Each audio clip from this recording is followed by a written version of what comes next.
Le Oui. Cardin il y a une prière de la JOC dont je me suis beaucoup servi parce que j'étais moi-même aumônier de la JOC des employés de maison pendant 10 ans, hein.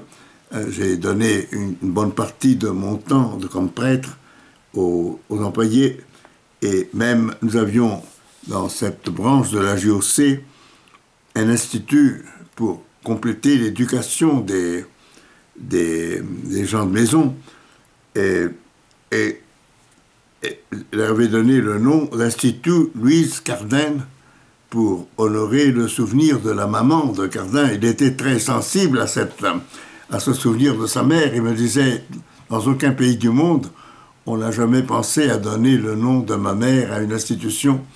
Mais et ce qu'il racontait de sa vie, de sa famille, c'était très émouvant, hein. Il répétait toujours la même chose, hein, mais chaque fois avec plus d'émotion, hein.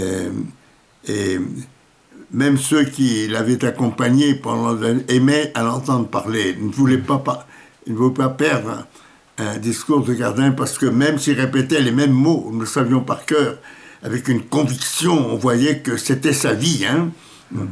Sa vocation quand il était un garçon de 12 ans, quand il était descendu à la cuisine où son père et sa mère finissaient de dîner, il leur avait dit « Je veux être prêtre pour aider les jeunes ouvriers à ne pas perdre la foi, la vie de grâce en entrant au travail. » Mais c'était très émouvant, hein.